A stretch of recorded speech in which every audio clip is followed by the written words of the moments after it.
Hello everyone, most welcome to sleepy classes. आज हम बात करेंगे चार्टर एक्ट ऑफ 1833 की एंड इससे रिलेटेड जो पीवाईक्यू है उसे भी हम डिस्कस करेंगे। ऑलरेडी हमने regulating act of 1773, Pitt's India act of 1784 and charter act of 1813 को इन डेप्थ कवर किया है as per the UPSC recent trend, जहां पे हमने हर प्रोविजन का बैकग्राउंड कि उसे क्यों इंक्लूड किया गया, इसका क्या सिग्निफिकेंस रहा, क्या इंप्लीकेशन रहा, सब डिस्कस किया है। अगर आपने इन्हें मिस किया है तो फ्यू मिनट सीरीज 2025 की हमारी प्लेलिस्ट में जाइए और वहां जाके इन्हें कवर कर लीजिए। ऐसा मैं क्यों कह रही हूं? क्योंकि आप देखेंगे कि ये यूपीएससी का रिपीटेड थीम है as far as modern Indian history is concerned. हर साल यहां से क्वेश्चन पूछा जाता है। So if you can prepare this particular topic beforehand it would really be helpful. हम एक सेपरेट प्लेलिस्ट भी क्रिएट करवा देंगे ताकि आप एग्जाम के टाइम पे जब रिवाइज करें इट वुड बी हैंडी। चलिए शुरू करते हैं। उससे पहले एक छोटा सा रिक्वेस्ट है आपसे, अगर आपने अभी तक स्लीपी क्लासेस को सब्सक्राइब नहीं किया है तो सब्सक्राइब करके बेल आइकन प्रेस कर दो। Be a part of the sleepy classes family.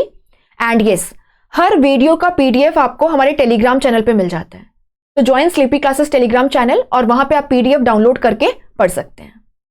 अगर आप इस पर्टिकुलर सीरीज को, जहां पे हम British acts, regulations and charters को डिस्कस कर रहे हैं as far as the British Indian administration is concerned, तो do let me know in the comment section. बाकी यस, अगर आपको वीडियो पसंद आता है do not forget to hit the like button, share the video, it really motivates. Charter act of 1833 को discuss करते हैं। सबसे पहला पॉइंट जो आपको नोट करना है वो ये है कि इसे सेंट हेलेना एक्ट ऑफ 1833 भी कहते हैं। नाउ सेंट हेलेना एक छोटा सा आइलैंड है to the west of the African continent in the Atlantic Ocean. Charter act of 1833 को सेंट हेलेना एक्ट क्यों कहा गया? तो आपको सबसे फर्स्ट पॉइंट जो यहां पे नोट करना है वो ये है कि जितने भी चार्टर्स लाए जा रहे थे ये ईस्ट इंडिया कंपनी के राइट्स और प्रिविलेजेस के रिस्पेक्ट में थे, ना कि इंडिया के रिस्पेक्ट में। इसीलिए आप देखेंगे एक पर्टिकुलर चार्टर से, चार्टर एक्ट ऑफ 1833 में न केवल आपको इंडिया के रिस्पेक्ट में कई सारे प्रोविजंस देखने को मिलेंगे as far as the East India company's affairs were concerned, बल्कि साथ ही साथ में ईस्ट इंडिया कंपनी के जो बाकी पोजेशंस हैं उनके रिस्पेक्ट में भी आपको काफी सारे प्रोविजंस देखने को मिलेंगे। अगर हम चार्टर एक्ट ऑफ 1833 की बात करें तो आप यहां पे देखेंगे कि सेंट हेलेना आइलैंड के रिस्पेक्ट में यहां पे एक इंपॉर्टेंट प्रोविजन था। सेंट हेलेना आइलैंड जो है ये 1659 से ही ईस्ट इंडिया कंपनी के पोजीशन में था और बाद में इसको ब्रिटेन के जो किंग हैं चार्ल्स सेकेंड, उन्होंने रिकॉग्नाइज भी कर लिया था वाया अ पर्टिकुलर चार्टर। लेकिन 1833 के चार्टर के वाया ईस्ट इंडिया कंपनी से सेंट हेलेना का कंट्रोल ब्रिटिश क्राउन को ट्रांसफर कर दिया गया। Basically, East India Company lost the Saint Helena Island. तो क्योंकि यहां पे एक बहुत ही इंपॉर्टेंट डिसीजन लिया गया था with respect to the saint Helena island and East India company's rights with respect to this particular island, charter act of 1833 को सेंट हेलेना एक्ट ऑफ 1833 भी कहा जाता है। चलिए, चार्टर एक्ट ऑफ 1833 के इंडिया के रिस्पेक्ट में, ब्रिटिश इंडियन एडमिनिस्ट्रेशन के रिस्पेक्ट में जो इंपॉर्टेंट प्रोविजंस हैं उन्हें डिस्कस करते हैं। तो जो फर्स्ट पॉइंट आपको नोट करना है वो ये है कि चार्टर एक्ट ऑफ 1833 के वाया ईस्ट इंडिया कंपनी का इंडिया में जो रूल है उसे नेक्स्ट 20 इयर्स के लिए यानी कि 1853 तक एक्सटेंड कर दिया गया। फर्स्ट। सेकेंड, आप यहां पे देखेंगे कि 1600 से ही ईस्ट इंडिया कंपनी, जहां तक इंडिया के साथ ब्रिटेन का ट्रेड कंसर्न है, मोनोपोली एंजॉय कर रही थी। लेकिन हमने यहां पे देखा था कि 1813 के चार्टर में एक मेजर चेंज यहां पे देखने को मिला और ईस्ट इंडिया कंपनी की ईस्ट के साथ ट्रेड पे जो मोनोपोली थी उसे सीवियरली कर्टेल कर दिया गया। 1813 के चार्टर के वाया ईस्ट इंडिया कंपनी की जो मोनोपोली है वो केवल T trade and trade with China तक रह गई थी। लेकिन चार्टर एक्ट ऑफ 1833 के वाया कंपनी की ट्रेड मोनोपोली को बिल्कुल खत्म कर दिया गया। यानी कि आप देखेंगे east India company stopped being a commercial entity and it now became purely administrative body in case of British Indian territories। अब आप यहां पे कहेंगे कि मैम जो हमने पिट्स इंडिया एक्ट ऑफ 1784 पढ़ा था उसमें तो हमने पढ़ा था कि जो कोर्ट ऑफ डायरेक्टर्स है कंपनी का वो ईस्ट इंडिया कंपनी के जो कमर्शियल अफेयर्स हैं उनके रिस्पेक्ट में सुप्रीम बॉडी थी और जो बोर्ड ऑफ कंट्रोल एस्टेब्लिश किया गया था, अ 6 मेंबर बॉडी जो कि ब्रिटिश पार्लियामेंट का रिप्रेजेंटेटिव था, वो ईस्ट इंडिया कंपनी के इंडिया में जितने भी सिविल रेवेन्यू मिलिट्री अफेयर्स हैं इनके रिस्पेक्ट में कंसर्न था। तो अब ये कोर्ट ऑफ डायरेक्टर्स क्या करेगा जब ईस्ट इंडिया कंपनी एक कमर्शियल एंटिटी बची ही नहीं है? तो आप यहां पे देखेंगे कहा गया कि कोर्ट ऑफ डायरेक्टर्स और बोर्ड ऑफ कंट्रोल दोनों मिलकर के इंडिया के रिस्पेक्ट में जितने भी इंपॉर्टेंट डिसीजंस हैं as far as the civil administration, the military administration और the revenue affairs are concerned decisions लेंगे। इसी के साथ साथ में यहां पे एक और इंपॉर्टेंट प्रोविजन को इंट्रोड्यूस किया गया as far as the British Indian territories are concerned. It basically lifted all kind of restrictions on European immigration and acquisition of property in India. अब यूरोपियंस आसानी से भारत आ सकते थे, यहां पे प्रॉपर्टी एक्वायर कर सकते थे and it led to extensive European colonization of India. काफी सारे यूरोपियंस अब यहां पे आके सेटल होने लगे थे और प्रॉपर्टी भी एक्वायर कर रहे थे। नेक्स्ट इंपॉर्टेंट प्रोविजन जो है आप देखेंगे कि charter act of 1833 led to centralization of administration as far as the British Indian territories were concerned. हमने यहां पे देखा था कि रेगुलेटिंग एक्ट ऑफ 1773 जो है उसके वाया गवर्नर ऑफ बंगाल को गवर्नर जनरल ऑफ बंगाल बना दिया गया था एंड बॉम्बे एंड मद्रास के गवर्नर उसके सबऑर्डिनेट हो गए थे। अब आप यहां पे देखेंगे कि 1833 के चार्टर के via governor general of Bengal जो हैं उन्हें गवर्नर जनरल ऑफ इंडिया कहा जाने लगा एंड अब मद्रास एंड बॉम्बे के जो गवर्नर्स हैं वो न केवल गवर्नर जनरल ऑफ इंडिया के सबऑर्डिनेट थे बल्कि उनके जितने भी यहां पे लेजिस्लेटिव राइट्स थे उनको भी उनसे ले लिया गया। यानी आप देखेंगे अब लॉ मेकिंग पावर जो है वो केवल गवर्नर जनरल ऑफ इंडिया और उनकी जो एग्जीक्यूटिव काउंसिल है उसके पास है। तो आप यहां पे क्या देखेंगे, सेंट्रलाइजेशन ऑफ एडमिनिस्ट्रेशन जो 1773 के रेगुलेटिंग एक्ट के वाया शुरू हुआ था, it was completed by the charter act of 1833। Governor general of Bengal became governor general of India and ये गवर्नर जनरल ऑफ इंडिया जो हैं इनके पास में बेसिकली इंडिया के रिस्पेक्ट में सारे civil, military, revenue and expenditure के पावर्स जो हैं वो थे। और जो governor of Bombay and Madras हैं आप देखेंगे they lost their legislative rights also. अब यहां पे सेंट्रलाइजेशन ऑफ एडमिनिस्ट्रेशन जो है इसके कुछ फायदे भी थे। It led to a unified administrative structure. Legislation के अंदर भी हमें एक स्ट्रक्चरिंग जो है वो नजर आएगी, बट ये जो एक्सेसिव सेंट्रलाइजेशन ऑफ पावर है it led to blood pressure at the centre and anaemia at the periphery. तो charter act of 1833 led to centralization of administration in India, leading to a unified administrative structure and a unified legislative structure. William Bentinck became the first Governor General of India, क्योंकि आपको पता होगा इनका India में जो tenure है वो है 1828 से 1835. So he was the last Governor General of Bengal and the first Governor General of India. क्योंकि अब जितना भी लेजिस्लेशन पास करना था वो गवर्नर जनरल ऑफ इंडिया और उनकी एग्जीक्यूटिव काउंसिल को करना था, इनको जरूरत थी एक प्रोफेशनल इंसान की जिसके पास में लीगल नॉलेज हो। सो इसीलिए कहा गया कि गवर्नर जनरल की जो एग्जीक्यूटिव काउंसिल है उसके अंदर एक फोर्थ ऑर्डिनरी मेंबर को इंक्लूड किया जाए who will be a legal expert. William Bentinck जो है इनकी काउंसिल के अंदर आप देखेंगे Lord Macaulay became the first law member. अब क्वेश्चन ये उठता है कि आखिरकार governor of Bombay and governor of Madras के जो लॉ मेकिंग पावर्स थे, लेजिस्लेटिव पावर्स थे, इनको क्यों छीन लिया गया?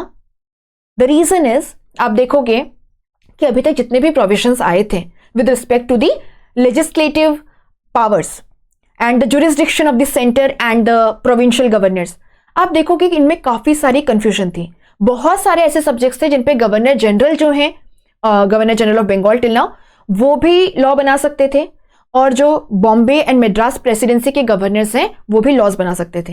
एंड कई बार ऐसा होता था कि ये जो लॉज हैं इनके अंदर कॉन्फ्लिक्टिंग प्रोविजंस होते थे with respect to the same subject. आप देखेंगे ब्रिटिश पार्लियामेंट भी कुछ कुछ लेजिस्लेशंस जो है वो बनाते रहता था। तो यहाँ पे जरूरत महसूस हो रही थी कि there should be some kind of uniformity in the laws. और इसीलिए आप देखोगे कि governor of Bombay and governor of Madras जो हैं, जो ऑलरेडी रेगुलेटिंग एक्ट ऑफ 1773 के वाया एक सबऑर्डिनेट पोजीशन पे थे, इनके लॉ मेकिंग पावर्स को ले लिया गया and now the law making powers were merely with the governor general of India and his 4 member council, जिसमें एक लीगल एक्सपर्ट भी होगा। और आप यहां पे देखेंगे कि लॉर्ड मैकॉले जो फर्स्ट मेंबर बने as far as the law member is concerned of sir William Bentinck's council, इनकी अध्यक्षता में इंडिया का जो फर्स्ट लॉ कमीशन है उसको भी कॉन्स्टिट्यूट किया गया। और आप देखोगे कि यहां से कोडिफिकेशन ऑफ लॉज जो है उसकी शुरुआत होती है, बेसिकली मॉडर्नाइजेशन ऑफ एडमिनिस्ट्रेशन की। इसके अलावा आप यहां पे देखेंगे कुछ और भी प्रोविजंस थे जिनके वाया हम देखेंगे कि इंडिया के अंदर काफी सारे सोशियो रिलीजियस रिफॉर्म्स जो है उनको इंट्रोड्यूस किया गया। तो कंपनी से कहा गया कि जहां तक इंडियन सिटीजन्स कंसर्न्ड हैं, आप रिलीजियन, कलर, बर्थ प्लेस या डिसेंट के ग्राउंड्स पे इनके साथ में किसी भी तरीके का भेदभाव नहीं करेंगे, डिस्क्रिमिनेशन नहीं करेंगे। प्रैक्टिकली ऐसा नहीं था। आप देखेंगे कि जो लॉज भी फ्रेम किए गए they were also discriminatory as far as the Indian subjects were concerned. But yes, ये जो प्रोविजन है it marks the beginning of political activism in India, क्योंकि अब इंडियंस को पता है कि इन बेसिक ग्राउंड्स पे केवल आप किसी के साथ में डिस्क्रिमिनेट नहीं कर सकते। इसी के साथ साथ में कहा गया कि आप कोशिश कीजिए कि धीरे धीरे जो स्लेव्स हैं उनकी कंडीशंस को इंप्रूव किया जाए एंड अल्टीमेटली इंडिया के अंदर जो स्लेवरी है उसे एबॉलिश कर दिया जाए। Finally slavery was abolished in India via a particular act in 1843। तो आप देखेंगे कि चार्टर एक्ट ऑफ 1833 के वाया हमें एक क्या देखने को मिल रहा है, companies rule in India was extended for 20 more years, that is till 1853. Secondly, आप यहां पे क्या देखोगे, centralization of administration as far as the British Indian territories were concerned was complete now. इसकी शुरुआत रेगुलेटिंग एक्ट ऑफ 1773 से हुई थी और 1833 आते आते ये कंप्लीट हो चुका था। Though it led to a unified administrative structure, a unified legislative structure, but आप देखेंगे इसकी अपनी दिक्कत है क्योंकि it led to over centralization of power in the hands of the governor general of India and his executive council. इसके अलावा आप यहां पे क्या देख रहे हैं, आप यहां पे देखेंगे कि गवर्नर जनरल ऑफ इंडिया जो है और उनकी एग्जीक्यूटिव काउंसिल इंडिया के रिस्पेक्ट में जितने भी लॉज बनाएगी उन्हें अब ब्रिटिश पार्लियामेंट का अप्रूवल चाहिए था। यह पॉइंट बिल्कुल याद रखिएगा, क्योंकि अब ब्रिटिश पार्लियामेंट के अप्रूवल के बाद में ये लॉज फाइनली एक्ट बनते थे। तो अब यहां पे एक्ट टर्म यूज होने लगा। इससे पहले आप देखेंगे कि गवर्नर जनरल ऑफ बंगाल, उनकी एग्जीक्यूटिव काउंसिल जो लॉज बनाती थी उन्हें रेगुलेशंस कहा जाता था।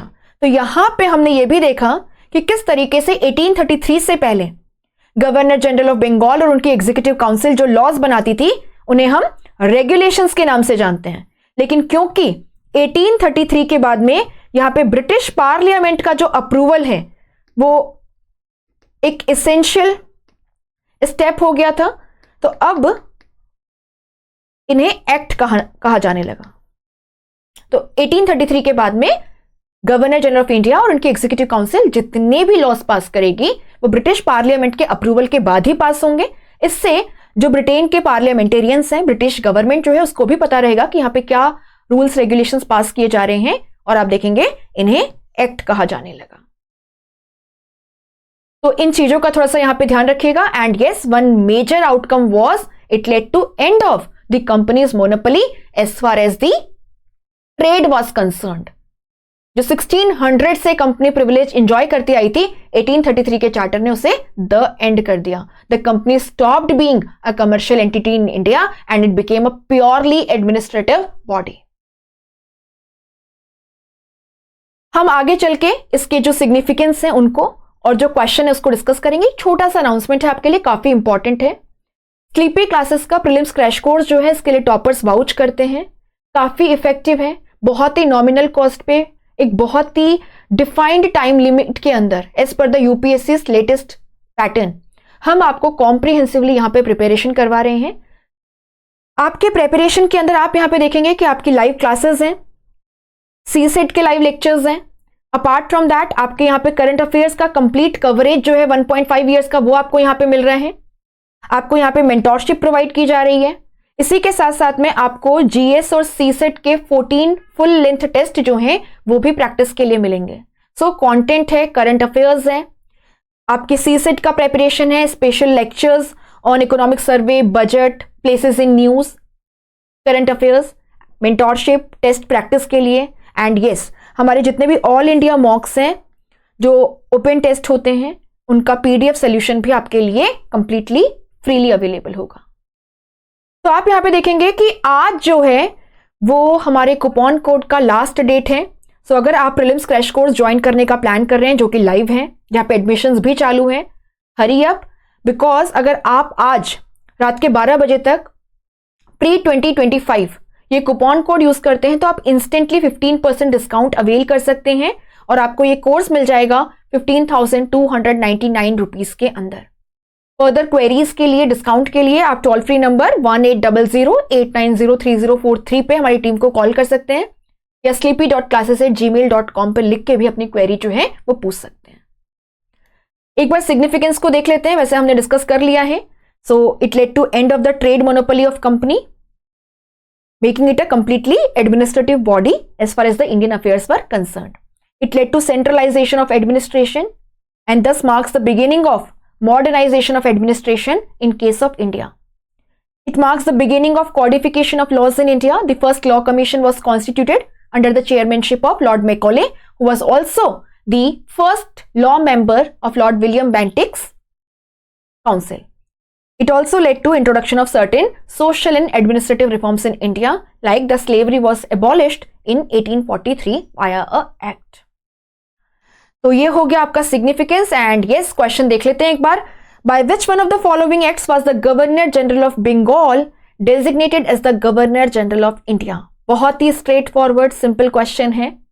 Regulating act, the Pitt's India act, the charter act of 1793, the charter act of 1833। Comment section में आंसर कर देना क्योंकि यही आपकी अटेंडेंस है। बाकी yes, thank you so much. मिलते हैं नेक्स्ट वीडियो के अंदर। अच्छे से प्रिपरेशन करते रहिए, पढ़ते रहिए। Keep on doing the hard work, do not worry too much, and yes, take adequate rest, but at the same time efforts में कमी नहीं होनी चाहिए। अब उल्टी गिनती शुरू कर दो, प्रीलिम्स बहुत पास आ गया है और आपको रिविजन बहुत सारा कंटेंट करना है, रिवाइज करना है। ठीक है, तो चलिए, ऑल द बेस्ट। मिलते हैं नेक्स्ट वीडियो के अंदर। Have a good day ahead.